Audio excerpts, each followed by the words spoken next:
Sky Foster. Welcome to the O Studio podcast. Thanks so much for having me. So good to have you in here. I'm a bit excited. We're very excited, actually. We've been talking about it for a long time, so very excited to have you. We're welcoming you in, but I know that you've been in a few times with the recovery space, and the staff have always said that you're just wonderful in the space, so it's more of a welcome back. Yeah, I know. I used it. It was great. It was awesome. Cool. Had a wee issue, and I just came in for quite a few months, actually. It was awesome. Good. They're all raving about you too, actually. It's a good person to be around, so. Definitely. Yeah. So I've done a lot of research sort of leading into this, and we've listened to podcasts, and I know there's lots of different bits of your story out there, and we're really keen to delve into that. But maybe the first question could be, what do you hope someone listening to this conversation will take out of it at the end? If somebody listening to this and they just had a quiet moment to themselves, I would hope that they heard their inner voice. I would hope that if the one thing they could take out of this is that they have a whisper and that it's worth listening to, then job well done. What's your whisper? At the moment, my whisper is more around just,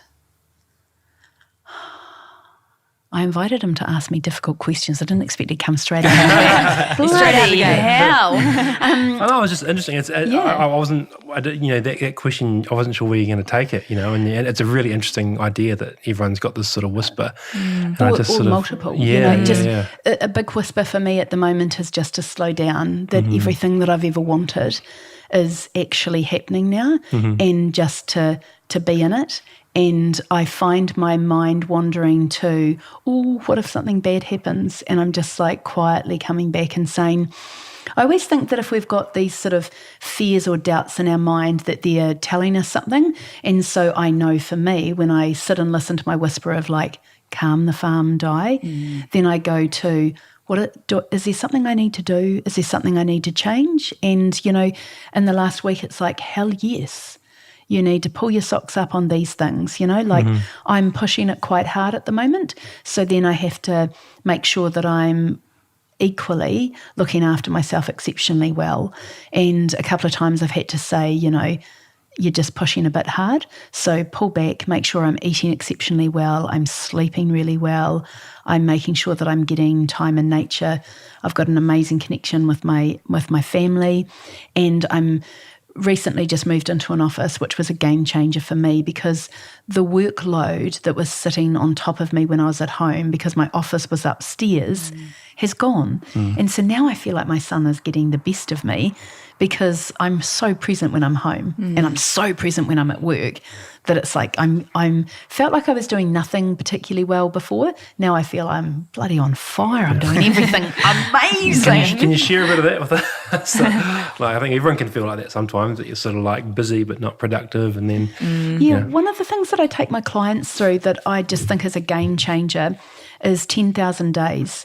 Where do you want to be in 10,000 days? So I imagine that I'm sitting on a porch somewhere and we're having a cup of tea, and I can tell you the position that I'm in terms of, financial or relationships or work. And I can also tell you the things that I'm super proud of that I've done in the last 27 years. And I can tell you, what's really important to me as a person. And when you figure that out with every cell in your body, you know that, if you don't do that, or if at least you don't try and do that, you'll have regret, then everything else on a daily basis starts to fall into place. So we start at 10,000 days and then we come back to 1,000 days, which is 3 years. And so that first piece around the 10,000 days is more around the vision I have for my life. And then the 1,000 days is more around the profile, who I am. So I can tell you exactly where I'm going to be in 3 years' time. And then I bring it back to 100 days, which is 3 months. And that comes down to the projects. I've got 3 projects on the go at the moment. And then to make sure those projects are getting worked on, there's a 10-day plan and a daily plan. And everything starts to become super simple. Because, if I'm doing something today that isn't part of that 10,000-day vision, then I've got to question it. Yeah. So if I'm being pulled in different directions, it's because somewhere there's an imbalance or there's a conflict within my goals. I love that when we talked about this a little bit pre-recording around how intentional you are about things, but also, I guess, your ability to sort of be really tap into your intuition and where you're at, where your mind is at. But like for me, like, because that's really, really common is for people, that challenge of like, am I being productive? Where is my focus where it should be? Am I listening to my inner whisper? Those types of things are quite common. But like, how do you do that? Like, what does that look like in your life for you to be able to sort of step back and be intentional or listen to your sort of inner whisper? I think that there's a word called and we, in this day and age, we're quite evangelistic. So we use or a lot. So it's like, I'm a business person and it's a full stop. Rather, I believe that I'm Di, hi, and I'm a mum, and I'm a partner, and I'm a business person. And so while all of that's important, if you know exactly where you're going and you've spent a little bit of time on a Sunday planning it out, then you get to let it go and be incredibly present during the week. And it's that ability to move into upregulation and get shit done, but it's that ability to very quickly slide back into downregulation and rest and recover that's incredibly important. Yeah. So instead of waiting for a year, 2 years, 10 years to go past and go, might need to have a think about where I'm at and what I'm intentionally doing, I would say that I do it on an hourly basis. Cool. I would say, how did I do? Where am I at? What's going on in my body? What do I need to do now? I love it. I think every human being's haunted by the idea that we're going to wake up one day and regret our past, that we didn't do the things that we wanted. I think down there there's sort of... It's regret, but it's also just, I think I know exactly what you mean, and I know why someone like Di tapping into a whisper avoids it, as it's because you've kind of never had the calm, slow pace. You've never allowed yourself to do that, to actually check in where you are going, and so you're surprised when you get there. Yeah. So it's more of a shock rather than a regret. Yeah. Maybe it's more of a you nailed that, you're sort of shocked that you're there and you're at a ripe old age of whatever it is, and then you're like, oh, it's not what you don't know how you got there. I think that's hugely interesting, because I think that one of the things that my clients would say to me is that not only do I ask really annoying questions and probing, but I'll hold a mirror up. And I think that often we think that to be a good friend, we need to support people, where anybody that chooses to be friends with me knows that you will get support and equally challenge. And I think that everything is balanced in life. I think that there are two sides to every coin, and it's holding that balance that is the happiest place of all. It's that and, not the or. Yeah, I love that idea of and. And. I mean, we're sort of keen to sort of delve into your story a little as well, because you've got a very interesting story. And I don't want to say it centres around cancer, but there's it's definitely sort of been a big part of your journey. And I think as we get into that, what might be useful to people listening would be some context. So would you be able to maybe paint us a picture of what your life was like sort of pre-getting diagnosed with cancer? Yeah, I was very career focused. In my 20s, I don't know if anyone else got the list, but I got this memo that said, if I do what I think society wants me to do, then one day I'll turn up happy. So, I went to university, first one in my family, which was unusual given that I was by far the thickest, not academically bright. I was with my childhood sweetheart that I met I met him. I've known him all my life, or I knew him all my life, and I started going out with him when I was 18. And I worked in the family business. I bought a house. I bought a dog. I did a sport that I loved. I had a job that I exceptionally loved. And I thought that if I ticked off all these things that I'd wake up happy. And I was quite career focused, didn't know whether I'd have children or not. My partner at the time, my husband, definitely didn't want children. And I got to 28 and thought, I've done everything right. I've been good. I've just done everything that I should have, and I'm bloody miserable. And I hate my life. And so I took my dog and my car and I left. Talk about regrets. That's probably my one regret. Not that I left. Just in life, it's not normally what you do, it's how you do it. And that's my regret. If I could go back and do that differently and find the words and the thing inside me to express that I was deeply miserable. And if I could spend 1 year not changing my situation but just working on myself, because what I realised was that I took with me. So the problem that I found in my marriage, I took with me, which was myself. And so it took me a number of years to come to that understanding. I think the hardest thing for me was that I didn't ever miss my husband. I just really struggled with the fact that I'd failed at something. Yeah. That was the critical thing for me, was that I'd failed at this thing called marriage and that society was going to judge me. Yeah. And yeah, I mean, it sounds really harsh to say, didn't miss the husband, but shit, divine man, love him to pieces, would not say many bad words about him. But, I look back now and think, if one regret I have is that I couldn't find it within myself to find the words for my own gold standard behaviour. But you took the action that you needed to take.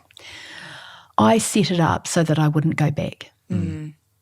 Which is, once again, you're probably super hard on yourself too. In fact, you seem like you're someone who wants to do things right and be perfect and those sorts of things. The fact that you're even looking at that situation and that you didn't do it how you wanted to do, but the fact is you probably did the thing that you needed to do, just not how you wanted to do it. That's exactly right. I definitely did the thing that I needed to do. As much as that, still stings, because I just didn't do it how I'd want to do it. And I'd never, ever do it again like that.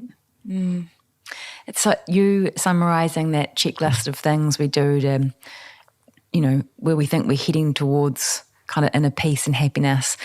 I think that would resonate with a lot of us, or I'm speaking just from my own personal experiences. You kind of do think if you've got those, if you've used that kind of timeline that society has kind of popped in there as a place to get to feeling like this, and it kind of what we're talking, a short version of the shock. And I'm just grateful you've got there at 28, and then you've still got time to do all of this other incredible stuff. But I think just the self-awareness that you've even had at that point would be different to what you have now. But at the same time, it's incredible the way that you can articulate that to show people you won't always look back on decisions you've made or action that you've taken. I know I definitely don't with pride, but that's often in hindsight. And that's kind of the beauty of being able to gain experience and age, is we will all look back on things and think, shit, I do that differently now. But if you can kind of sit and think, oh, I did the best I could at that time, it's an easier lens to keep that self-compassion.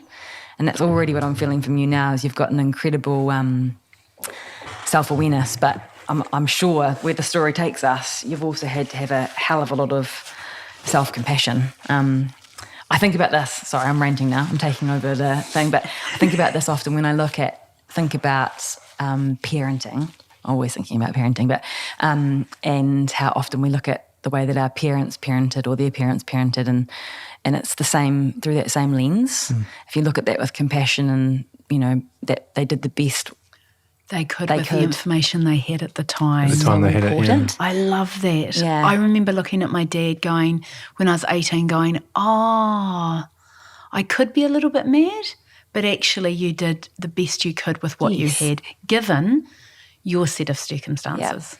Yep. It's such a pivotal moment in compassion, whether it's self or to others, is that kind of, hindsight's fantastic, but it can be detrimental to compassion, I think. I love it. We need to move into, I don't even know, I hate even reading this question, but I'm just going to chuck it out there. So can you tell us a bit about the moment then, when you're moving out of that situation at 28, what is the kind of timeline between there and having your first diagnosis? I'm just going to jump in about 30. Well, actually, when I left my husband at 28, I got alopecia. So I ended up bald. 70% of my hair was gone, and I shaved the rest off. And luckily, I look hot as. I just about jumped in because your sister said Jo she rocked it. You're a babe with a bald head. I love it. That's it. I totally rocked it. But having said that, I also had alopecia, which meant that I didn't lose my eyebrows, and I would go out only if I was ready for it.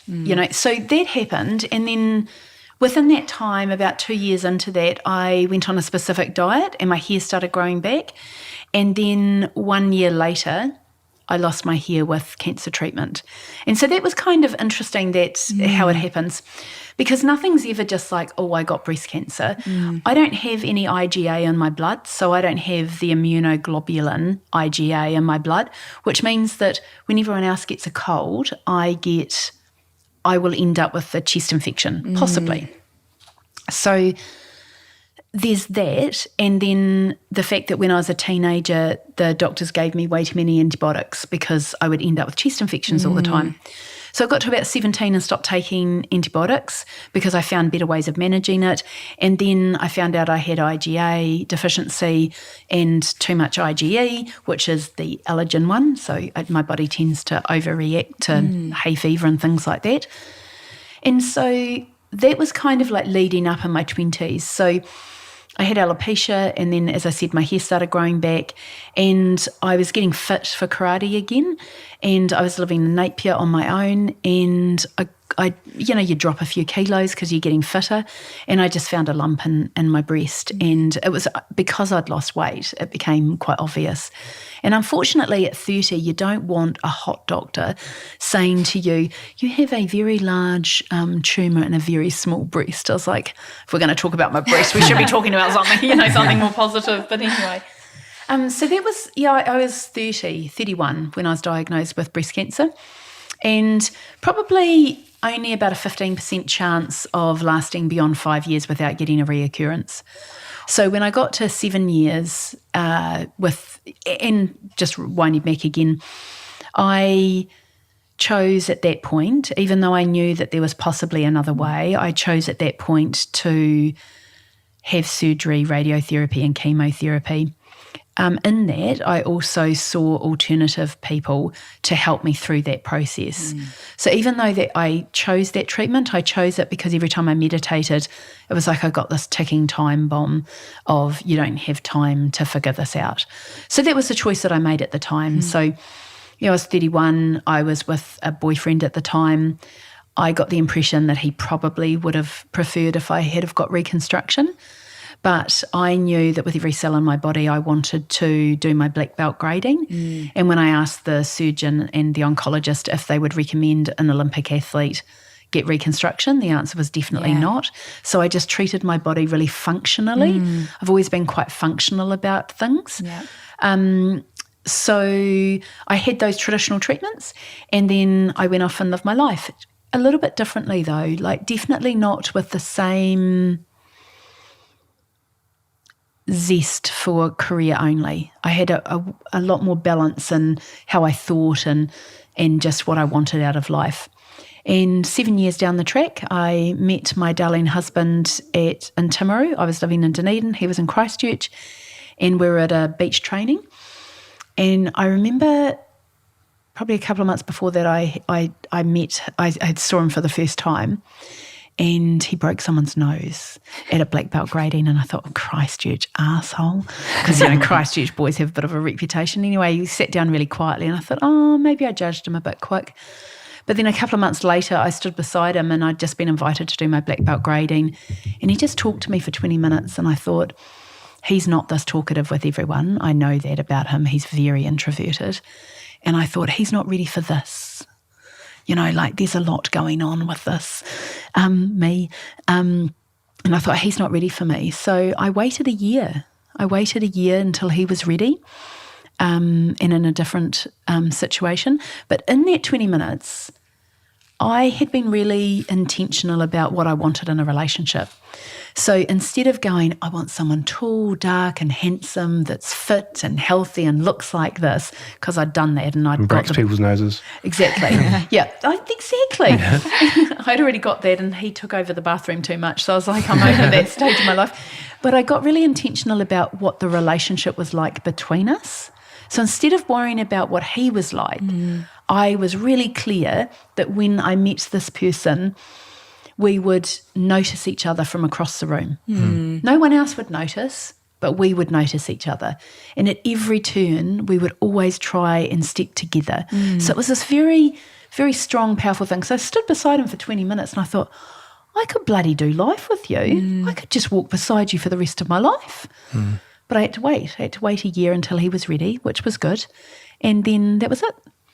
It's I love how intentional, you said this before the podcast, I think, and I keeps on swirling in my head because I think we all loved it. It's low expectations and high standards. Yeah. And then coupling that with the intentional way in which you're approaching life after this big life change at 30. That's so interesting because I would say, especially with Steve, we had both got to a place where we loved ourselves and our individual lives. And we knew that if we were going to date anybody, it had to add significantly to our life. So we had very little expectations of each other, but the highest of standards. Love it. We were very, very clear that from day one we were dating, we were exclusive. There was no pissing around, you know, we were very clear. To the extent that I think after a couple of months after we were been going out, he said to me, I'm just checking in, is everything okay? And, you know, like, I said to him, I'm not sure if you're cool enough for me. And deadpan serious. Like, I'm not that cool, but I'm way cooler than my husband. Like, there is no doubt about it, you know. And he quietly said, I guess you'll figure it out. That annoyed the shit out of me. Oh, that's a great answer. Isn't it a great answer? That's a great answer. He's done well there. Here's why he is the coolest person in the world. He is so comfortable in his own skin. Yeah. He's so comfortable in his own skin, it makes him the coolest person in the world. So, you know, off we went, and within 3 months I'd sold my house, left my job and moving to Christchurch, which is always where I wanted to land because my bestie and my sister was up here and her family. And it was about that first year that I was here, I suffered a number of chest infections and just couldn't get on top of them. And because I was new to Christchurch, it was very difficult to get anyone to sort of take me seriously. And that I said to my doctors, don't worry about giving me antibiotics. Worry about the fact that I cannot get over these infections and there's something else wrong. So it took about a year and a half. And then I went back to karate at the beginning of 2010, and I was determined to get fit and to get on top of my health and all of that. In that very first karate session, I got a really decent whack to the chest that put me to my knees. And I thought, whoa, something's not right here. And within 8 weeks, I had a fully collapsed lung. And I was very, very unwell. I sounded like Darth Vader. You could hear me coming a mile away. And so luckily I rang our head instructor and I said, I need help. It's been 8 weeks. I'm really unwell. I need a diagnosis and I can't seem to get one. And luckily he gave me 3 things to do. One was to go to acupuncture straight away. One was to go and see John Hellemans and get him to help me because he's been involved with our karate style for a long time. And I can never remember what the third thing was. And John did get me, luckily, a diagnosis. So I was diagnosed with terminal secondary breast cancer metastasised in my lungs. It was suggested that I had no longer than a year to live and there'd be 0% chance of lasting 18 months. You sort of glossed over the initial diagnosis before when you said, you know, you talked about the doctor, you know, small breast, big butt, you know, and you sort of like, I just want to go to that because you've just had 2 big sets of news there, the first time and the second time. Yep. And so I just, like, what is it like in that situation? What's it like receiving news like that? And the reason I ask this question is because, like, there's 68 people diagnosed every day in New Zealand with cancer. So that means that through this podcast, there's going to be 3 people that will be diagnosed with cancer. Yeah. And I just can't imagine what that must feel like hearing that news. Or how it's even delivered. Exactly. Like it's almost like, how do you receive that news? Like you said it so nonchalantly, like, they sort of told me I'd have this, but like I mean, obviously you've had tests and bits and pieces. You usually sit down in a room and I'm envisaging like a bland, you know, sort of very sort of like blank doctor's sort of office, and someone just sits in front of you and says, hey. I'm going to specifically run you through this. Okay. So the first time had been in Napier. I've been living in Napier and my doctor had been away, so we snuck it in just before I left. So, you know, the ferry, You get on the ferry. Yep. I drive, all my possessions are on there. I'm dogs in the back. Boyfriend's there. He'd just come up to drive back down with me, coming back down to Christchurch to work for a while and then move back to Dunedin. And you know those big doors that go... Yeah. And then my phone rang. And it was my doctor from Napier. And she said, have you got someone with you? And I said, yep. And she goes, are you sitting down? And I said, yep. And she said, you have a very aggressive form of breast cancer. You need to drive to Dunedin and you'll be having surgery within the week. I said, okay, thanks for that. Because here's the thing, right? It's not important how they tell you. Yeah. We get so focused on the medical system that they're supposed to do things in a certain way, and I get it. I get it. But we are not in control of that. What we are in control of is how we receive that news. It feels like somebody just punched you in the guts and your expectations of living till you're 85 have just literally gone up in smoke in front of you. And that laziness that you probably love about your life and the fact that you have an expectation that you're going to live till you're 85, the reality is gone and you're never ever the same person again. There is something that shifts in you that is so beautiful, and I'd hate to live without it, because every day I get to go, oh my God, my feet are on the ground today. I'm 52 years old, and for the past 20 years, I've been fucking grateful for every single day. And it doesn't matter, if I'm being pulled in different directions or if I've given up my career for 10 years because I wanted to spend it with my son. None of that matters because I got to experience life. And that day, 20-something years ago when I was diagnosed with breast cancer, I stopped off at Woodend and I centered myself and I thought, what the hell do I want to do with my life? Like, what's important? I don't want to leave this beach until I get what's important. And I did kata, and I realised with every cell in my body that I wanted to do my black belt grading. It was just one thing I wanted to do. And I also realised that I had 2 nephews and a niece, and come hell or high water, I wanted to see them in their 20s. And, just a couple of weeks ago, my niece came over from Australia and got admitted to the bar here in New Zealand. And I hadn't thought about it until the moment of seeing her in her wig, and we got our photo taken together and all of that. And I thought, this is the moment. This is that thing that I've wanted with all my heart for 20 years, is to see these beautiful children be adults. And so having a really, really strong reason to live, as small as it is, I think the smaller the better. I think we try and want to change the world rather than changing ourselves. And then if we run forward to the second time, that's a bit different. That's staged quite differently because you've got lung issues, so you're in respiratory, and then they sit you down in that office that's clinical, with quite a good-looking doctor, and he was an older bloke, and they say you've got. They don't basically say it. They say you've got cancer, so we're sending you to oncology, and that's all they'll tell you. They won't tell you anything else. And actually, Joe was with me that time because Steve couldn't come, so I got Joe to come with me. And I mean, Joe, my older sister, is just the most divine list person you've ever come across. And she had a list of questions. And she's like, just one moment, please. Nope, that one doesn't count now. Nope, that one doesn't count. Nope, we get down to 5. And she looks at the doctor and she goes, we're going to have to come back with new questions.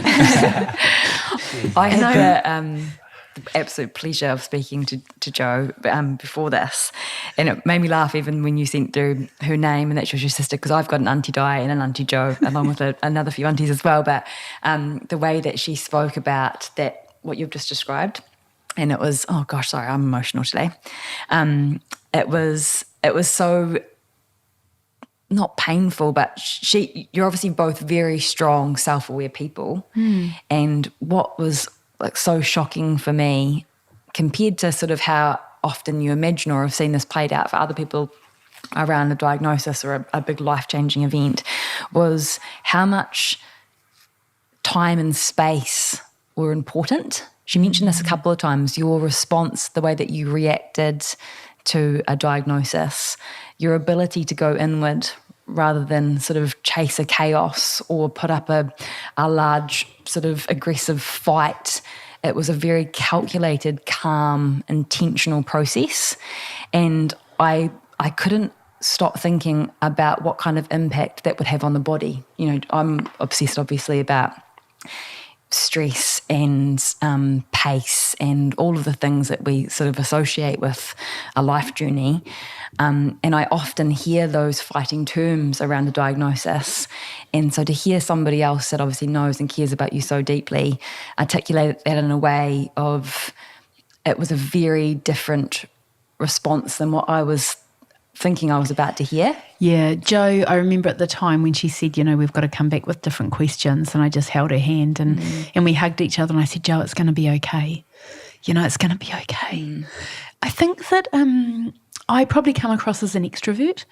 You know, most people would think that I'm quite extroverted, where actually I'm incredibly introverted, in that I only get my energy from myself.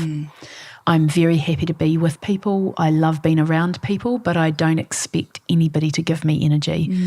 And mainly because I don't, I'll just say what I was going to say. I don't trust other people's energy. So I pick up on energy so easily that I have to be careful whose I take on. So me as an extrovert is like seasick all the time. It's like, whoa, someone walks behind me or beside me. I'm like, whoa, I felt all of the things, you know. So I'm naturally, no, I'm not. I'm probably trained myself to be way more introverted. And I think that I'm introverted and I'm incredibly pragmatic. That lessons of my 20s taught me a lot. And, you know, I am very disappointed with my regrets in life, you know, and that will not happen again. And it won't happen again because I'm so pragmatic and I'm so self-aware. And there is nothing about myself that anybody else could tell me that I don't already know and that I haven't thought about or decided that I like about myself. I'm not suggesting that things I like about myself anyone else is going to like, but I'm okay with them. And so I think that, you know, there's that moment. And then if we run forward, then Steve came to oncology with me and Mum and Kate and Jo were in the waiting room. But even in that, I had done a lot of reading about, you know, if you hear something or if you tell somebody something and they repeat it, the reason the Lord's Prayer has so much power is because it's been repeated so many times. So I'm in this room, they tell me my diagnosis, which is you have blah, blah, blah, and they're about to go into the prognosis part, which is the expectation of what's to come. At that moment, I look at Steve and I say, can you leave the room, please? And he does. I mean, the man's a genius. I'd be bugger off, I'm staying. But he leaves the room and shuts the door. And I said, you can tell me my prognosis now. Now, the fact that I only had 12 to 18 months to live, I never told anybody. Steve came back in the room. He never once asked me what was said without him being present because he trusts me. He trusts that he knows that this is my life and it sure as hell isn't his. And so there's nothing I'm going to do in my decisions in living my own life, how short or long it is, that's going to be affected with what he's going to say. Like that book is closed. You know, I am not living my life for anybody else. This is my life. If we take radical responsibility for our own lives, then it leads to just, I believe that it's one of the key things. I hear so many people saying, well, you know, I need to do this because then my husband thinks I'm fighting. What the frick do you care if you think it's the wrong thing to do? Like, that's insane to me. And a severe lack of self-awareness. Yeah. If you're going through life going, well, I'm going to do this treatment because then it keeps my parents happy and it keeps my partner happy.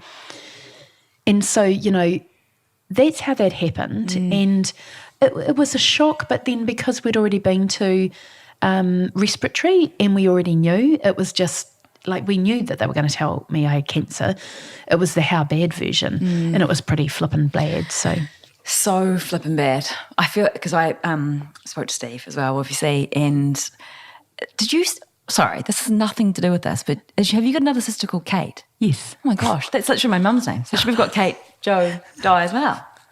That had nothing to do with that. That wasn't interesting to anybody else but me. Can I ask a little bit, Ready. because between, I understand after your first diagnosis that and then you went into remission, I assume. You don't remission's an interesting word. They cut the cancer out of me, and so there was no sign of disease at that. Remission is normally used for something like blood cancer, where I can't find it anymore. It's suppressed. So it's not. Yeah. Okay. So when it was, you'd had your in between times. In between times, I understand they were told you that it will likely come back at some stage in that secondary form. Now, you sort of talked about a little bit before, and there's a really nice quote that I love, and it's like, we all find out, we all get two lives, and we find out, what is it? We get two lives. The first one, and then you find... Well, so I'm trying to laugh. Your second life starts when you realise you've only got one. Yeah, excuse me. And it felt like you sort of lived that time in between. You became really clear of sort of what was important to you, because you realised you only had one life. And I guess my question is sort of, in that time, like, are you scared about the possibility or the time frame of it coming back, or are you sort of just looking forward, going, I don't know how long I've got, but I'm sure as I'm going to make the most of it? I think that my second life started when I left my husband. That's a really key point for me. I think that's when I realised I only had one life. Yeah. And that was a critical moment for me. It might not be for others, but it was massive for me. I think that between the two times, I did not worry, because... And here's how pragmatic I think we need to be about this. Is worrying going to make it more likely to happen? 100% it is. Yeah. If I worry about getting secondary cancer, it's far more likely to happen. If I'm stressed about it, it's the thing that I don't want to happen. So it's really simple. The grass grows where you water it. So you look at the things that you can control and that you do have control over. You listen to the whispers that are going, yeah, I'm concerned about that. And then you go, okay, well, if I'm concerned about it, what am I doing about it? So 15 minutes a day, you're allowed to worry about all the shit in the world that you can't control and you have no control over. But for the other 23 hours and 45 minutes, you take action on the things that you can control, or you take non-action, whichever way round. It's easy to say that sort of stuff, isn't it? Or at least for me, easier to say, don't worry about it. If I'm putting myself in your shoes, But what choice do you have? No, I agree. No, absolutely. I agree. There's nothing you can do within your control. I'm not saying it's not hard. I'm saying it's simple. It's simple. 1 million times a day, when I go to, this could happen, I calmly bring myself back to what it is that I want to happen. So 1 million times a day when I go, oh shit, I wonder if that's going to kill me, I just calmly go, and I'm eating great food today and I'm feeling really well. Might as well. Because here's the thing. Here's the question I've got for you. What do we want? Like, when you've been diagnosed with terminal cancer and you think you've only got 365 days left, what is the thing that you want?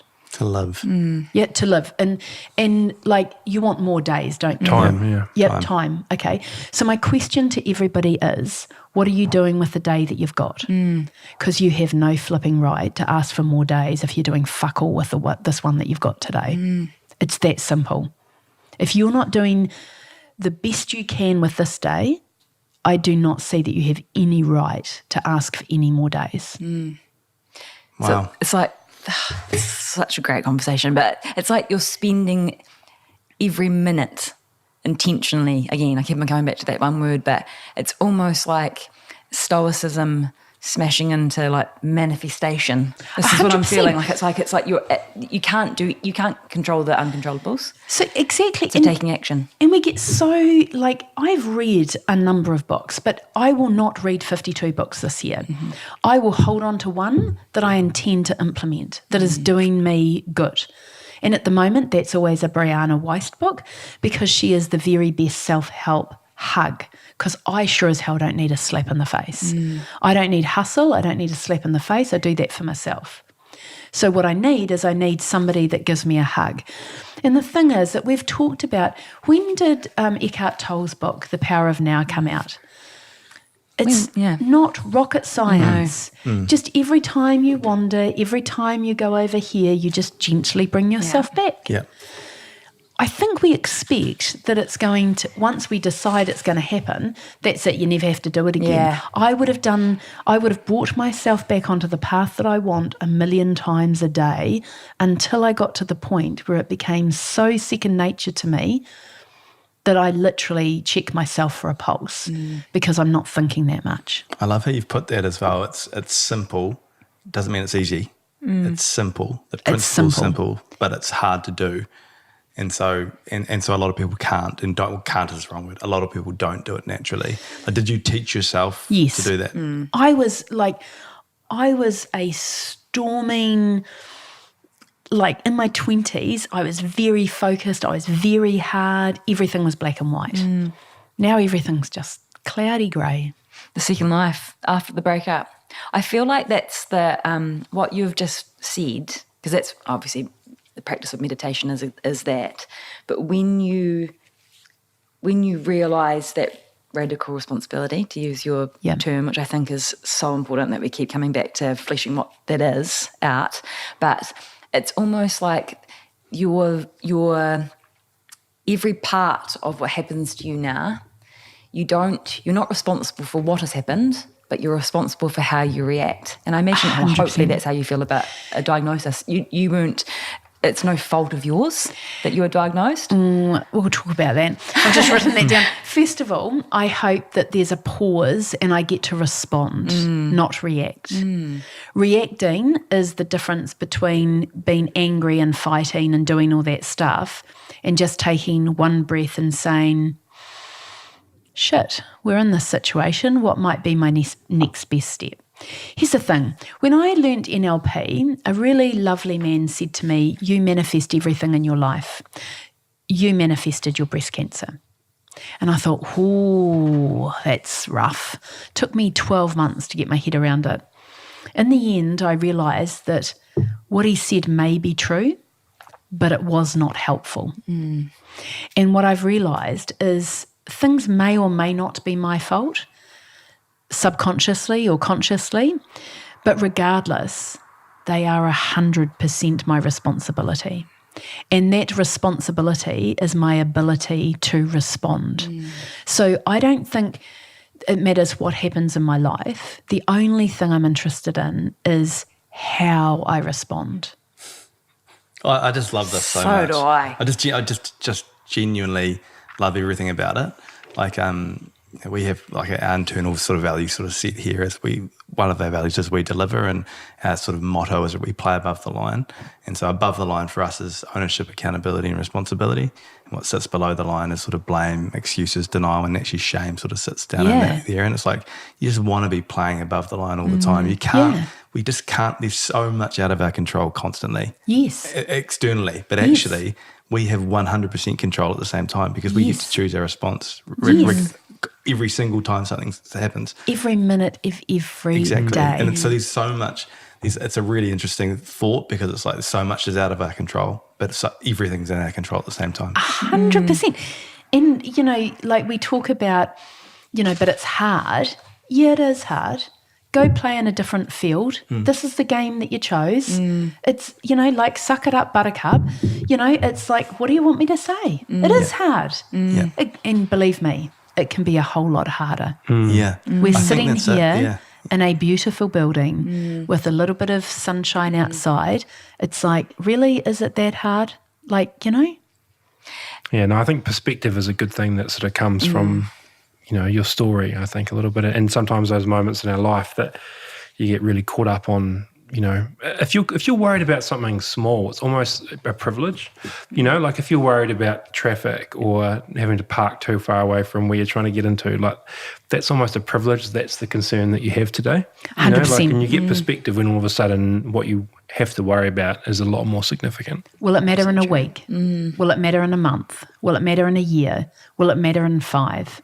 There are very few things that matter over those timeframes, and that also comes back to the 10,000 days. If it does matter in 10,000 days, then I should be bloody paying attention to it. But most of the shit that people are worried about or people talk about does not matter. It's first world problems that are just ridiculous to even, But, I've been exceptionally lucky though, because like at 12 years old, a boy that I had a crush on said to me, Di, you are never going to be the prettiest girl in the room. And I said, Jesus, he knows my sisters, so that's obviously true. Like that, one's got the best tits in the world and the other one's got the best style in the world and is just, both of them are drop dead gorgeous. And I'm like, well, that's obvious because to date I've never been the prettiest girl in the room. And he said to me, but you will be you'll always be one of the most interesting. And I remember thinking, that's me. Why? Look at my face. Why would I worry about it? Now, to give you a perspective, I need to show you what I looked like back then. I've definitely grown into myself. I look a whole lot better now. But my point is, though, in that moment, a 12-year-old girl had a choice, an absolute choice, to go down the track of probably, trying to change the way she looks, trying to mould the way she looks, or go, I'm going to be interesting. Yes. Yeah. Do you know what I mean? Like, I think that that's just pragmatic and normal, and like, what's the problem? But it's probably a little bit unusual. And the fact that we don't talk about things, the fact that, I've had somebody who won't speak to me because I I suggested that maybe they didn't want to talk about cancer as a fight, as everything being hard, and they were just like, it is. And they weren't going through it, it was someone else. And they were just like, they've just cut me. And I was like, that's really interesting. They're so closed-minded to perspective and change that, that they want to live in that drama. Because the thing is that when these things happen, we have a choice whether we make them as dramatic as possible or whether we, take them, learn from them, work with them. And here's the thing again about being pragmatic, is if you've only got 365 days left, I just focused on what I wanted, which was living.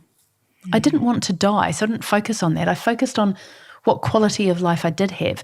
And where most people get caught up is they get caught up in, I used to be able to. What's very difficult is that absolute surrender to how things are now, without thinking about, well, yesterday I was able to do this, and that's not fair, and I had this expectation that I'd do this. Where if you just pull yourself back into accepting exactly how things are now, ultimately you get far more creativity in the choices that you have going forward. Everything else, does Stoicism interest you at all? No, and I'll tell you why. I have tried to read it a number of times, but it is so logical and it is so part of everything that I do, I have no interest in reading about it. Yeah, I mean, everything you're saying, I'm really interested in it. And so I've read a number of books and listened to podcasts and all sorts on it, and everything you're saying is you're describing Stoicism. And I think that, here's the thing, when you want something,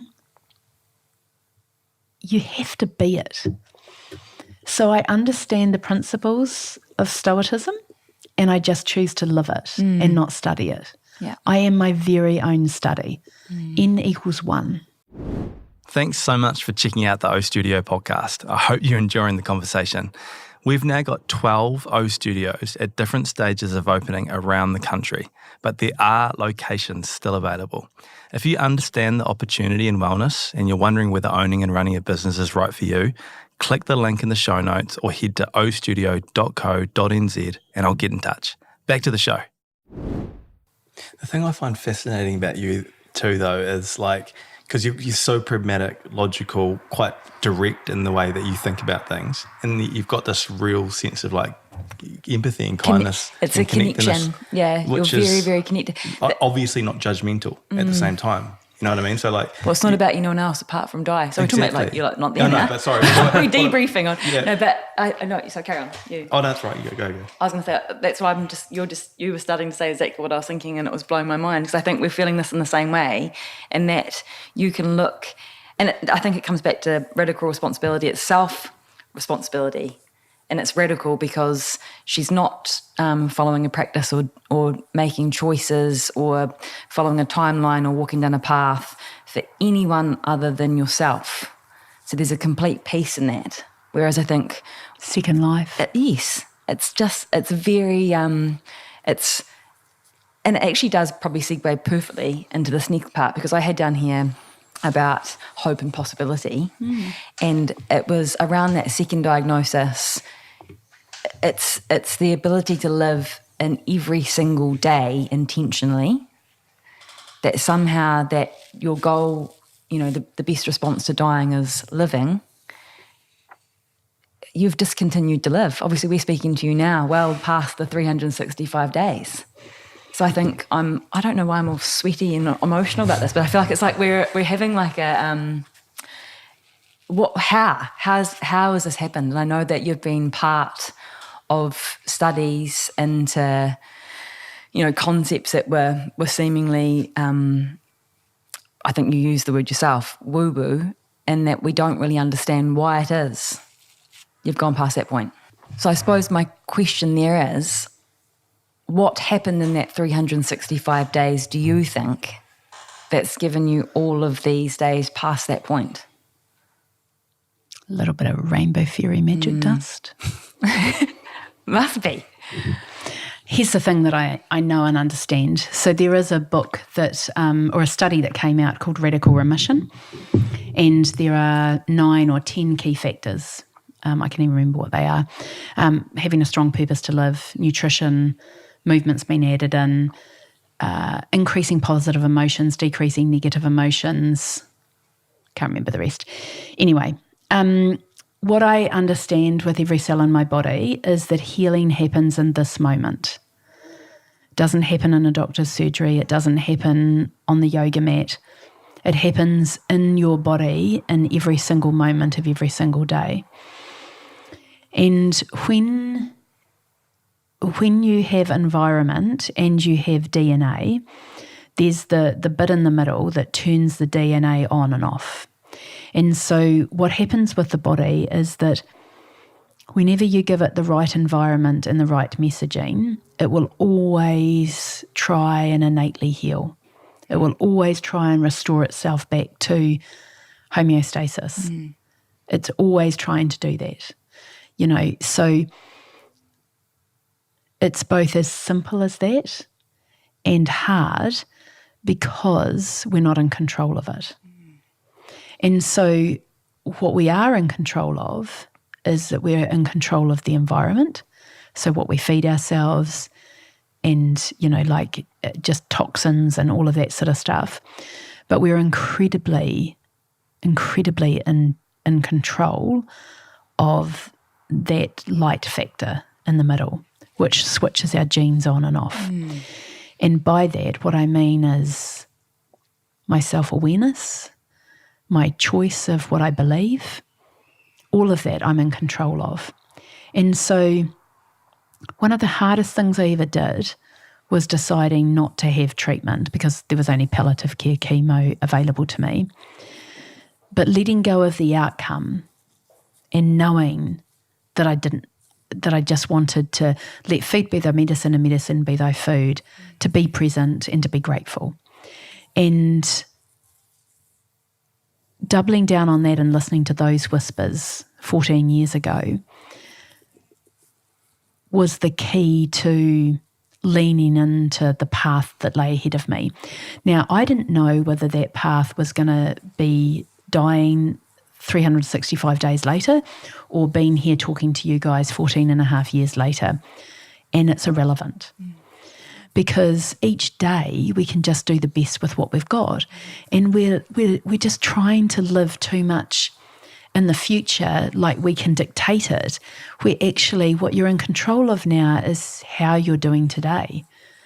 And, it's just, if we just put our time and energy into this moment, like that's where the gold is. Like before we talked about perspective change, and we talked about, the fact that, having 2 diagnoses has changed me. And my response is, I wouldn't want it any other way, because I guarantee my grass is greener than yours.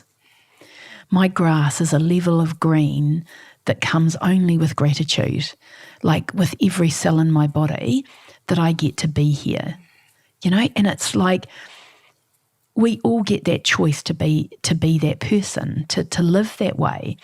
We just believe our own bullshit and the bullshit in society that tells us that other things are more important. So powerful. And it's such a, because we talk about own the moment all the time, but this seems to be just hitting me right in the feels, because it is so grafted off. It's so simple and it's so important. Like if we think back on how we'll all look back on times that have gone, I definitely can't. I can't say that I'm present nearly enough in my moments. But it's kind of like the weight of it, I think I can just feel from you so much more. And I would say that I had 365 days to get a lifetime in. And if you want, like this is so critical. If you want to live a lifetime, you can do it in one day. You just need to be present. I have lived multitude lifetimes in 14 and a half years because I just choose to be present most of the time until I forget. And then I just remember again. I don't know how it was. There's a snippet of a poem, and my husband loves that. It's one of his favourite little verses, and it's, a butterfly counts not months but moments and has time enough. Yeah. And that kind of like what you're saying there is that, like, there's enough time if you are consciously in enough moments. Yeah. And it's like we spend so much of our time worrying about whether we're enough or not, that we're actually missing out on our own enoughness. Like it's insane. It is. And it is, it is a privilege to have such ridiculous problems. And I know that I'm speaking quite harshly about it, but actually, what I'm blown away with what the actual problem is. Do you mean, like, what's the problem? Just live. There's a bit of a, I guess one thing, that interesting, that 365 days, from what I'm hearing, and correct me if I'm wrong, is sort of like, right, it doesn't matter about tomorrow, it doesn't matter about a year's time, it's sort of, right, I'm just going to focus on right now, this moment now. And then on the other hand, we talk about that sort of pragmatic knowing where you want to be in 12 months or 100 days, 10,000 days. Like, how did you balance that? Because I'm like that as well. I'm very sort of like, all right, I kind of know where I want to be, and this is sort of the, some would call it a goal maybe. But then also balancing that with the ability that, it's more about now, right now, rather than worrying about 10,000 days. And having a good diet is really important. Some would say it's more important than anything else. And I would say having cake with my friends is equally as important. Living for the future and setting myself up for the future is really important. And living in this moment is equally as important. Yeah, I think it's a beautiful point, and I think that we often think, and me including, and even just now, is that we often think things are mutually exclusive. It's got to be an either or, but I love the and. Well, a question on the and then, because what I've heard you talk a lot about is where you've placed your focus, focus on what you have. Feed what you want. So, do you ever focus on what you don't have? Yes. And is that an and as well? I've only heard one other person that does this. I think about the worst things that can happen in life. I think about my son dying and the fact that I've only got one child, and if my husband and son died together, that would be like, and I also used to say, if my son, my husband, and my dog died in a car accident together, that would be the worst thing that could ever happen to me. And I figured out ways of how I'd get through. I'm not saying I'd be able to do it, but I figured out. So basically, you know how we talked about low expectations and high standards? That's the worst thing that could happen. So anything above that is magic. And I have the highest of standards that I'll go out of my way to make sure that I have a very good life and, you know, make the most of what I have. Yeah, I love that. Sorry. No, I felt frightened because I think exactly like that. Me too. I'm like morbid. Like I actually, you saying that just then made me think, even like my husband will know my plans if that was the case, if the kids and him all sort of, you know, I'm like very much my expectations of what my life will be and what they could be. I'm constantly kind of making plans of how I cope in any situation, and it How much time a day would you allow yourself to do that? Not very much. Okay. So you're only allowed to limit it between 4:45 and 5 o'clock. That's it. I think it's more when I catch myself doing it, because I think when I was young, I put it down to a form of anxiety. Yep. Whereas now I think it's less anxiety and it's less my Plan B. Yeah. It's like I constantly have I feel like I'm not afraid of many situations because I've actually rationalised a response to them. Yep. And it may be in some people that might be an anxiety, but I don't feel like it's anxiety. It is just my coping with my expectations almost. I don't know what it is. I just think it's that low expectation thing. And then I think what happens is when you think about that and it's like, shit, this is how I might be able to live through this, because that would just be shocking. Then everything else, you're just so grateful. Yes. You know, you wake up in the morning, your kids are good and your husband's good and you're like, let's go. Yeah. There's also more I do exactly that for any any sort of thing that I want to, any decision I'm weighing up. It's called fear setting. And so effectively it's like, what are the worst case scenarios for doing this? It's like, okay, we're going to be opening a studio in Rolleston, you know. What are the worst things that could possibly happen here? List them all out. And then the next line alongside that is like, what am I going to do to minimise the chance of those things happening? 100%. And then the third part of that is, if those things that I'm trying to minimise don't work, how am I going to repair it at that time? And then the next page is around like, what would a partial success look like, taking that step? And then the last one is the cost of inaction. So if I don't do this here, what's the cost going to be in a year or 3 years or 10 years? 27, exactly. And so I think about that, and because that's where that regret moment comes in, and then all of a sudden it's easy. It is, and it removes I think it removes anxiety. It's like getting your fears out of your head. You've got actually a plan around. Because I think I just so agree with you, because I think the ignoring of fear is weird. I don't know how stoic that is, but I think it's weird. I think embracing it and going, what is it here? What is it trying to tell me so I can mitigate the risk? Yeah. I used to think that my husband was a pain in the butt, because if I said we could do something, he'd give me the list of reasons why it might not work. And I thought, my God, that man is half empty. And I'm half full, you know, he's half empty. And then I realised that he wasn't. I realised that together we had the very best tools. I'd take his list and I'd mitigate the risk and I'd get it all sorted and off we'd go.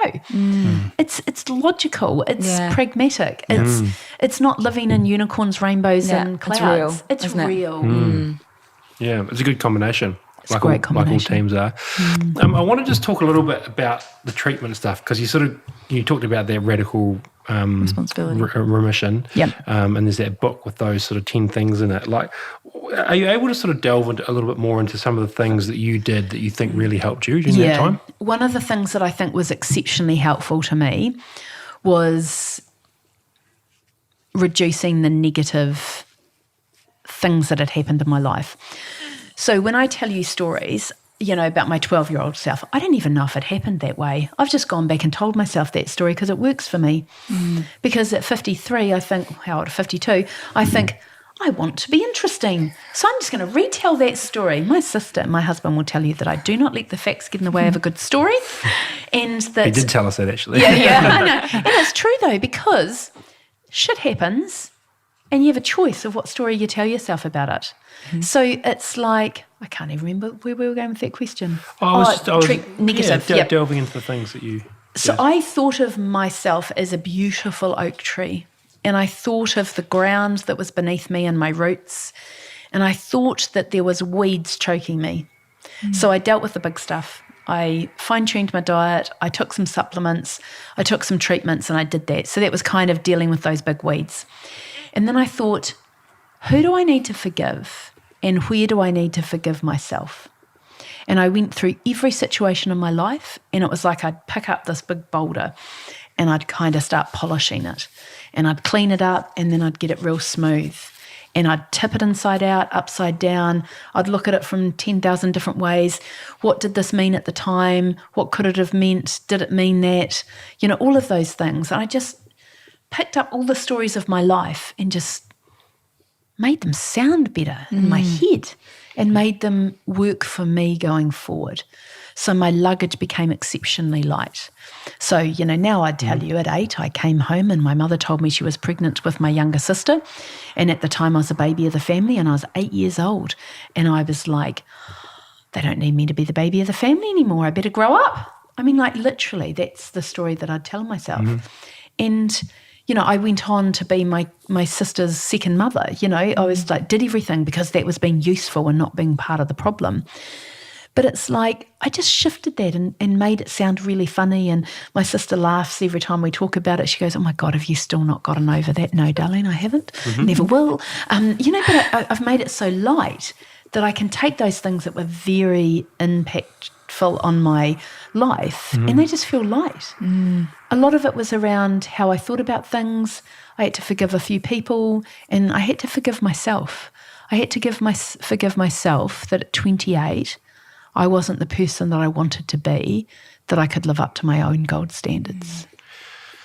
Yeah, and that's a transformative time. It sounds like you did a lot of inner work there. But I know there's going to be people listening that are going to go, like, do you think that's what helped you recover from cancer?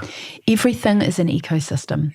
I've talked about the environment, I've talked about the body, I've talked about a number of times, I've said things like with every cell in my body, I have known. Now, I'm pretty sure that every cell in my body didn't know that at the time, but I was sure as hell going to repeat it enough times that it would know that.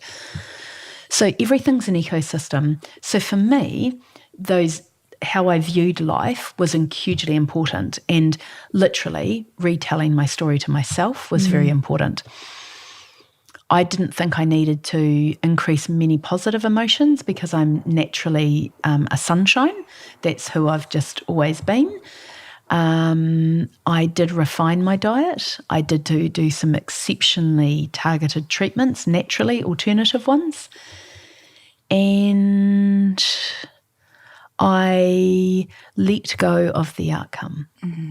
We are so driven at the moment to do things because they will give us this, and that's where the gold gets missed in life. When you know something like this path is the right thing for me to do regardless of the outcome, then that shit gets real. That's where the gold is.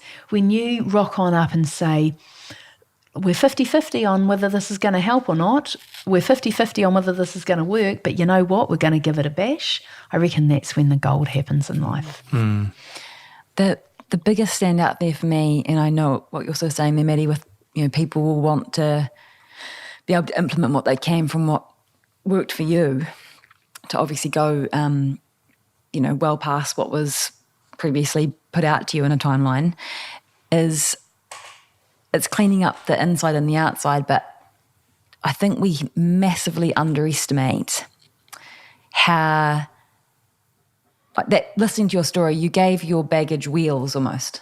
Like it's almost like you polished up the inner workings of your thoughts and memories at a, you know, as early a level, as primitive level as you can, so right back. And you've given them almost wheels to help rather than hinder. And so often, like, you know, when you think about cleaning up a diet, you know, or introducing other, you know, supplements or things to help the physical body work in an optimum way, you've done that with your mind, essentially. It's almost like you've reprogrammed your thoughts and cleaned out any level of Angst. Yes, angst. Yeah. Things that will be weighing on your ability. Because I'm genuinely interested in this question. I don't have an answer. Where is the line between like bottom up and top down in terms that where does, if I look after my body, that looks after my mind, and if I look after my mind, that looks after my body? Like, which one comes first? It's a really, really It's a interesting great question, yeah. It is. Like, and I mean, I heard this question talked about actually the Me other day. too, yeah. Did you hear it? We probably listened to the same thing. Yeah. And that lens, it was through, you'd look after your body first. Like you do your body first and your mind sort of comes the later. Whereas opposite. me listening to it, I was thinking the other way around. But that's what they were talking about. It's like you physically do the work, physically start. But then I'm like, well, to physically do the work, you've actually got to tell yourself to do the work. So it's like, but that was the way they were talking about it. Eh? Yeah, well, maybe the answer is and. Well, that's what I think. Yeah. Because when your body is so broken, why wouldn't I start with my mind? Like when my body was so broken that I couldn't walk up a set of stairs without stopping every 3 to take a breath, how would I mean, of course I was looking after my body, but, you know, like I did major work with my mind. And I think more critically though, the most common question I get asked when I do public speaking is, what did you eat? I'm shocked every time I get asked this, because I'm like, is that what you got from my story? Because if it is, that's not the point. The point is that you have your own path in front of you, and you have your own unique body, and you have your own unique set of circumstances, and you are the only person that can figure out what the next best step is for you. Yeah, and we've heard that. I think that was echoed from something we came across as well, is that, you know, you talk quite openly about what helped you, but also respect that everyone's on their own journey with wherever they're at and whatever they're facing. And just because something worked for you you're not saying everyone should go out and do this, but here's an idea of what worked for me, which I think is a great way to do it. Like there wasn't a lot to tidy up in my diet. You know, there was a lot to tidy up in my mind. So that's where I started. Yeah. Do you believe in manifestation? Is that sort of is that something that we're talking about here but not labelling? I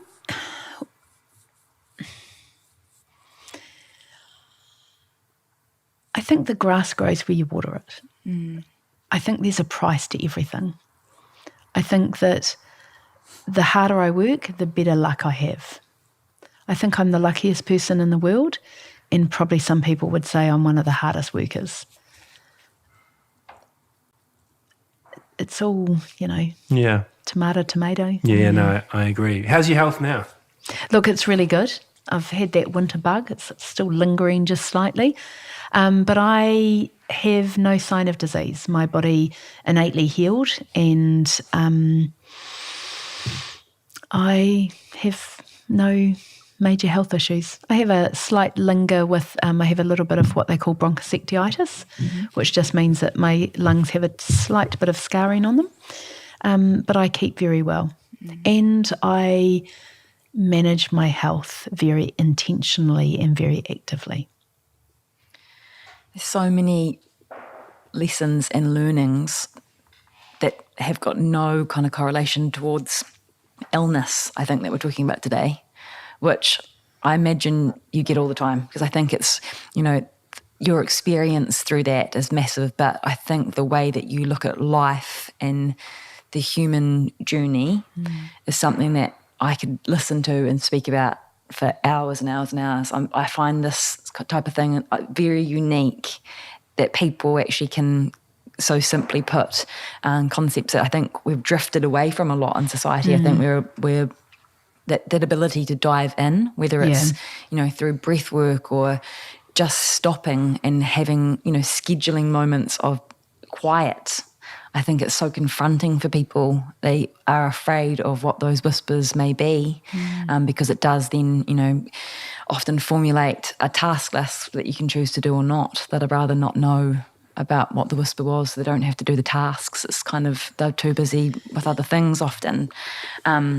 Just on that, one thing I'd say is that quite often we think that actions are really important, and I would say that when people come to talk to me about their wellness task lists, they are extensive, and it blows me away, like to the extent that it's a full-time job and more stressful than a full-time job. And I think that when I was going through my time, I treated inaction as important as action. Yes. And I think that that creation of time and space just to be is the exact thing that you want, which is living. Absolutely. And so, you know, when people would say to me, oh, you know, I go to 1,000 appointments a week, I limited myself to 1 appointment a week. So that, because you're exactly right, is the tasks for me, is Buddha. You know, if someone tells them they can't find 10 minutes to meditate, they need to find an hour. Yeah, 100%. So it's kind of like the task of that's formulated off you finding those little whispers and moments of silence. You need to find more of those to start with, because I think that's where it all begins. And it is something I think we don't probably value the practice of enough in certain parts of the world. I think it's not something we grow up doing. I don't remember, unless we were, you were napping before the age of 3 or going to bed at 7 when you're a kid. They were the only kind of scheduled times where you were to stop. And it's never surprising to me when people say hopping into bed at night brings an anxiety because they're flooded with all of these thoughts. It's because you haven't given yourself a window of time to do those at any other time throughout the day. So sleeping my happiest time. Oh, same. But I sliding into bed and I'm like, oh my God, I love my bed. But a selfish question on that point. Yeah, well, how do you talk to your son about this? Because I've got 2 daughters, 17 and 15, and I can just see the challenges that they have around distractions and moving from one thing to the next consistently. And part of me, thinks that the way you've spoken about things earlier on is they'll do as you do rather than as you sort of tell them. It's not for me to tell them what they should be doing. And so, trying to take that, like, this is, practice it first. But I just see it. I see the challenge that they have, that was a lot different to the challenge that I went through as a teenager in terms of just the amount of options to pull your attention away from where you actually are. And so how do you tell your son, how do you teach your son this type of stuff? He is naturally more like his father. He's 50-50, but in that respect, he's possibly a little bit more like his father. I just talk to him. There is no topic that is off limits with my son, from everything from, there is no topics that are off limits to my son. I don't need to go into everything from money to, what we own, to what we owe, to choices of lifestyle, to foods that we eat, to intentionally having, the way we think. I mean, he is very much a product of the way that he has been brought up with me. He's, if we clash a little bit, like if I sort of get a little bit like, oh, you pull your head in, he'll be like, you can see him physically take a breath, and then he'll say, now, Mum, if we were going to work together like a team here, what would we do differently, and what would be our next best step? And of course he gets clipped around the ear and we have a bit of a laugh. So I don't know. I just think that if we put more attention into how we lived as an example for others, and less worry and thought and talk into our children, I think that our children would pick up more from us.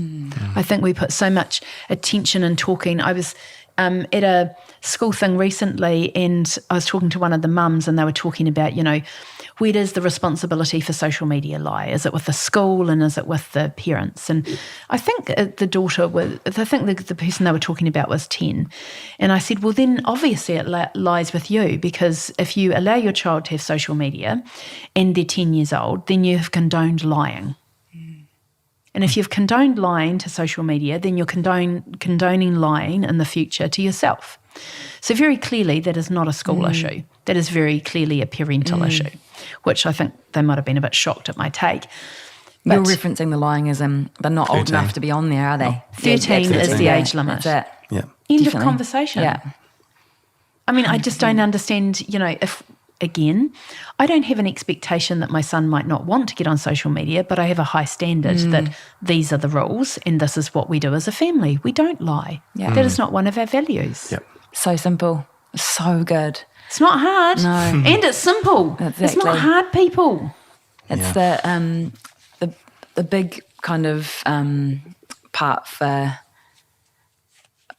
this conversation when we're thinking of listeners and potential support people and people that are close to people just throughout a life journey, whatever that's sort of throwing up.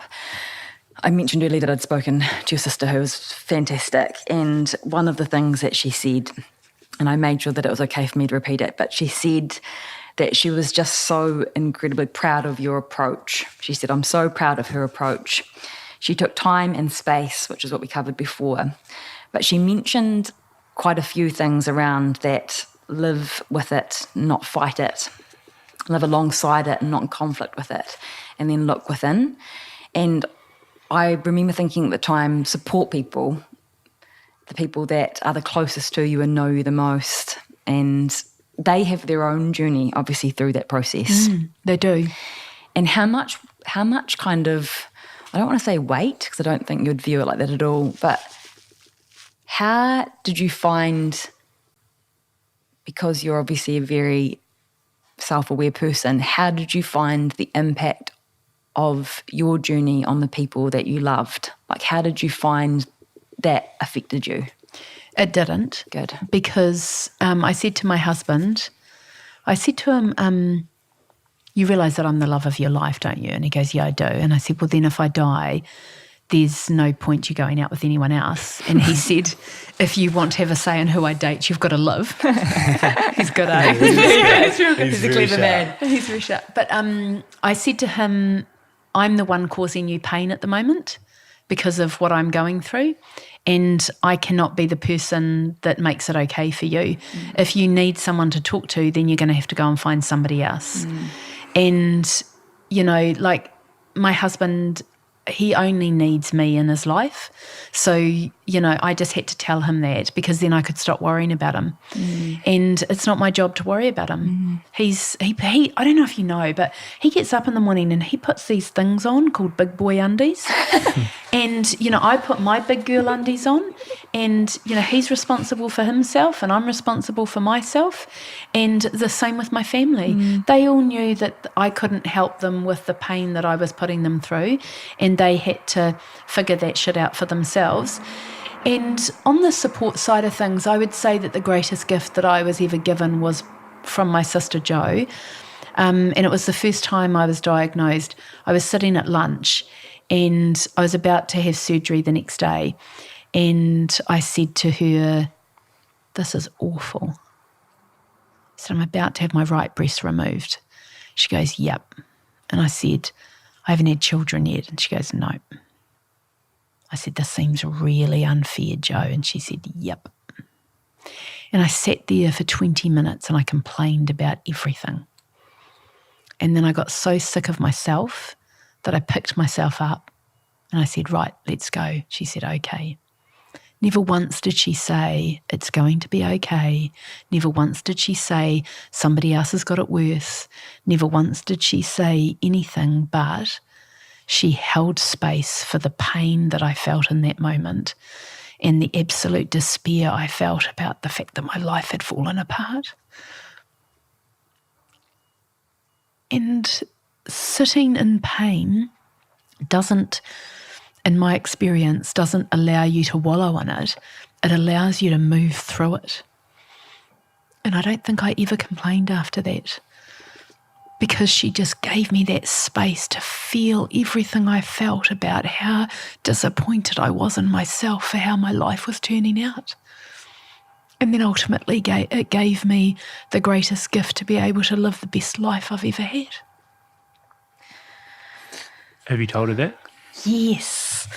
I haven't left anything unsaid, mate. There is nothing in my life that's unsaid.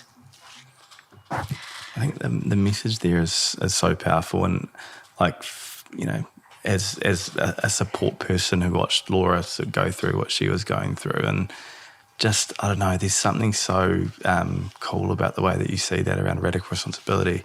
You know, that everyone is their own person. It's not your responsibility. No one, their emotions, as much as you care and love them, that's their responsibility for them to deal with, you know. And I don't know. It's just once again, it's so simple. It's so simple to say, but so hard to do. I'm sure.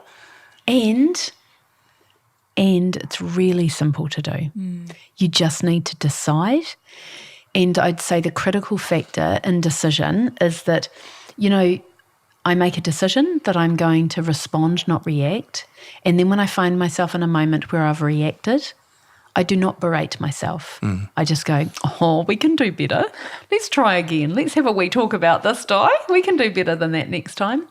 What most people do is they berate themselves and they find themselves in that cycle. It's just a matter of click. Know it. Like when you find yourself there, just quickly stop. You've spotted it. You stop doing it, and now what's my reframe? What is the thing that I choose to believe in this moment? You've been choosing to believe this story. I've got new beliefs that I want to believe. This is what I believe now. Makes me think, you talking like that, I was speaking to a family member the other day, and we were talking about self-harm, and she was talking about the stats around the level of people that are self-harming and sort of in this generation. And I said, I think people have been doing that always. Like I think some people severely self-harm. I said, you are a self-harmer, 100%. She's like, what are you talking about? I've never once cut myself. And I said, the way that you self-talk is a form of self-harm. Yeah. Like I think we don't create nearly as much pain as we think or we understand we do in the way that we actually cycle those negative thoughts. And like that berating, I think that's a brilliant word to use, because people, it's subconscious often, but it's incredibly harming. And as a woman, and I understand that we have social media, and I understand that we have all these things telling us what we should be. I remember after I had my right breast removed, and I was never going to pick reconstruction, I was always going to just be a one-breasted wonder going forward. I remember thinking, I really think that, the wee whisper was like, I really think I might need to love myself on another level. I think I've always just, been quite hard on myself. I remember sitting there thinking, okay, we'll just start. And I think this is really important. I looked down at my right big toe and I thought, there is nothing wrong with that right big toe. It works and it looks good. I love that right big toe. And the next day I looked and I thought, that toe next to it is bloody perfect too. That's amazing. And I worked, my feet I've got good feet. And then I was like, I really like my ankles. And then I got to my calves and I thought, my dad always told me that us girls had tree trunks of legs. And I thought, they are on the sturdy side. They have walked me everywhere I've wanted to go, and I love them for that. I love my legs for the fact that every time I've asked them to take a step, they have done that. And then I looked behind and I thought, I'm not sure if I like my ass or not, but I've had no complaints and it seems to attract a little bit of attention, so I'm going to go with that. And so the point is that, whether I know it myself or not, or whether I go and find social proof, I can end up absolutely loving exactly who I am. And if I, at 52, having come through perimenopause, put on a little bit of weight, one-breasted, can absolutely love how I look and love my body and love everything that it's done and everything that it has not done, I think anybody can. You just got to start small. Yep. Go to that big toe. Go to the big toe. Go to the big toe. That's so cool. It really is. It really, really is. You've got a remarkable perspective on your journey. Thank you. Like what trait of yours do you think has sort of got you through this as well as you have? Do you think, like, is it your pragmatism? Is it your sort of, your almost your ability to, your perspective? Like, all I'm thinking is like, there's people going through, everyone listening is going through a journey, and because of your story, there'll be people listening that are going through similar, experiences to you. And, maybe it's a simple answer, maybe it's not, but, everyone wants to get through it as well as you have, I would say, would be an assumption. And so I guess to reframe the question might be like, what do you think you did really well that's helped you come out the other side as you are now? Find joy in any moment that I could. And if that had have meant that I found 3 moments of joy in over 300, for 365 days each day, that would have been good enough. I think both the finding joy in the littlest of moments and allowing my life to be incredibly small when all I wanted was to live a big life. And I think there's a great saying that, where you are now, a previous version of yourself wanted that, with all of their heart. At the end of the day, one day, there's a little story. When I was unwell, I realised that I was afraid of dying. And I thought, God, it just feels like a bit of a cloud coming with me. So I sat down and had a conversation with death, and I realised that I wasn't afraid of dying anymore, but I was obsessed with living. And I call that stage of my life, she's my angel of death. And she comes everywhere with me to remind me that one day I will go with her. And I will go with her. And I will go with ease, grace and flow as best I can in that situation. And, I think that when you know that one day I'm going to be 6 foot under and I'm not going to have the choice to find joy in this day and in any other day, then it gets real simple. It gets real simple, real quick. Why is finding joy important? Well, because what else is there? Like, I don't believe in happiness, like as a goal, but it's like just moments of joy. It's like I collect them, I just collect beautiful moments. And what else is there in life? I simply don't understand what else there could be that would actually matter. If you go to somebody who's had the most influence on the world in terms of, in this day and age, is someone like Steve Jobs, and on his deathbed, he realised he got it wrong. He left us with, the iPhone and the iPad and the Mac and everything, but he got his life wrong. Mm-hmm. He fundamentally believed that he missed the greatest points in life. And it's like, it's not rocket science, people. I think there's a nice idea that we all actually have a terminal diagnosis. Yeah, of course we do. We just don't know. Some people get told 365 days and some of us, it's shorter than that, we just don't know it yet. Yeah. And the thing that I'd say on a prognosis like that is it is somebody that's educated in disease is making their best guess on your life. But just remember that it's your life. That doctor did not give me 365 days. He just said their best guess was that. It's up to me to live my life and to take it. Nobody gives you your life. It's yours for the taking. And that's why it's yours to be lived and it's yours to find the moments of joy.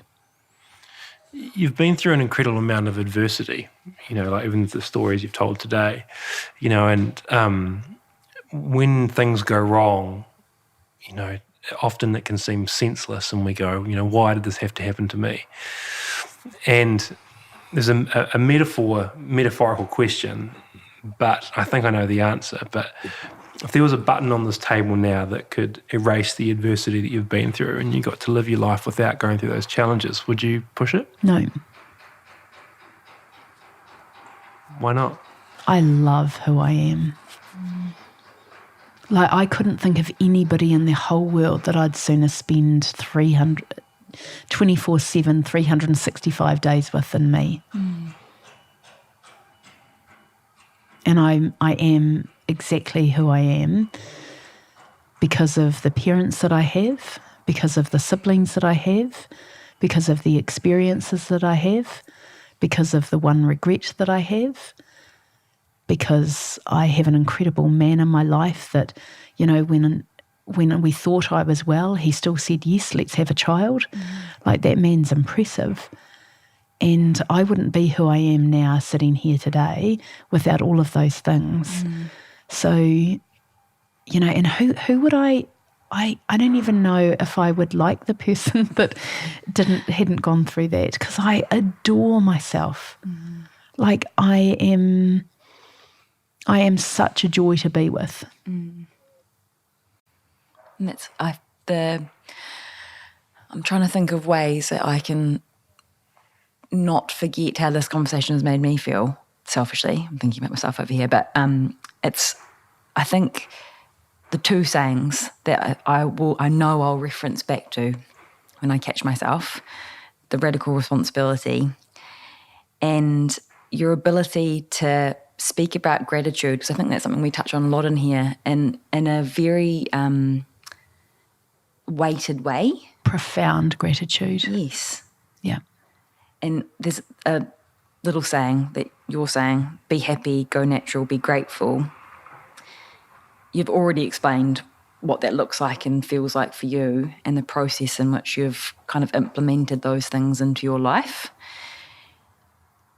What would be your message to people? And I don't think they need to be at any stage of a diagnosis or anything, but what do you think is the, I think I know the answer to this, the most simple way for them to implement this? But it goes back to the beginning.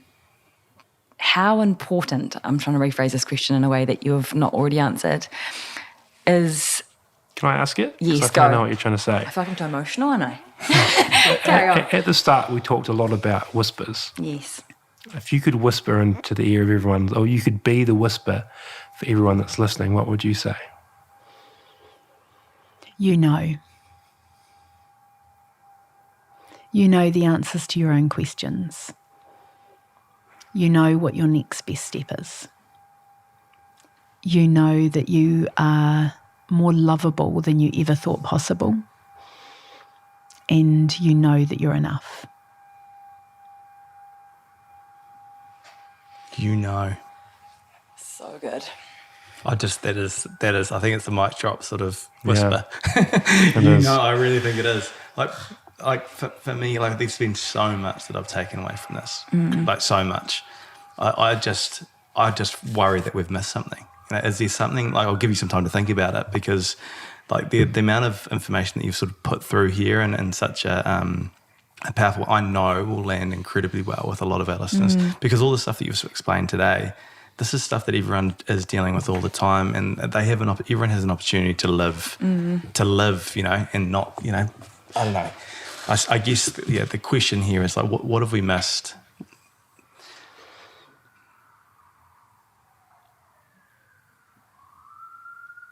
If you've missed anything, it's just the moment. If people feel overwhelmed with some of the things that I've said, or some people will feel angry with some of the things that I've said, other people will just be in awe of what I've said. But all of it comes down to just that single moment. It's not scheduling the moment. It's not, you know, it's not, the answer isn't in our ideal week. It's in taking in the moment. We are not great at letting in things. We're really good at saying, I would like this. We're not great at letting it go. And then when it comes back to us, we're exceptionally not great at letting it in, because then we'll say, well, I didn't quite want it that way, or I didn't want this. But actually just stopping and just being in the moment and letting it in. You know, just letting it soak into every cell in your body. Letting, when that joy happens, just take a moment to go, just going to breathe that in and hold on to it and let all that good vibe go around my body. Life is made up of micro moments. It's not made up of big moments. It's made up of moments that take our breath away. So it doesn't matter whether we live for 1 year or 100 years. It's the moments that take our breath away is the only thing that counts. That's why you can have a lifetime or 5 lifetimes in 365 days, and it's enough. Do you know what our tagline at O Studio is? No. Really? Yeah, I don't. It's own the moment. Oh, God, I love that. And the idea, and Tim talks about this a lot, is that you can't win every moment and you don't lose them. You can't lose them, but you get to own it. I love that. I love that on a couple of different, because it's feeling the joy and it's owning the disappointment when things don't always. Because I don't think life's meant to just be one-sided. No. I think the gold of life is, the greatest moment that I said Joe gave to me was holding my pain. I've spent so many hours laughing with her, yet I picked the 20 minutes that she held space for me as being the greatest, pinnacle moment of your relationship. She owned that moment. She owned it. What a beautiful story. If people are listening that want to follow your journey, reach out to you, I know you do a lot of speaking now, they're interested in hearing you come and speak to their team or their organisation, what's the best way to get hold of you? You can email me at di@difoster.com. You can follow me on Instagram at difoster.live or Facebook. I'm on TikTok too. I don't know if I should say that out loud because we've got to put good vibes on TikTok. And also on LinkedIn, Di Foster. I work for myself. I work in Christchurch, but I have clients all around the world.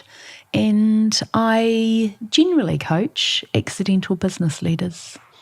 People that have a hell yes attitude, that have leaned into amazing opportunities and are exceptionally good at their craft.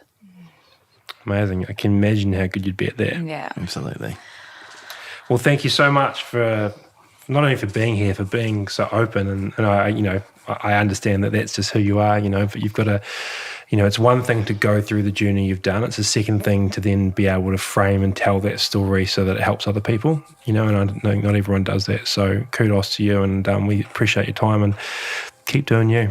It's an absolute pleasure to be here. You would not understand how grateful I am, not only to be here in this room with you guys, but just to be here today. I love it. Thanks so much, Thank Di. you so much, Di. Fantastic.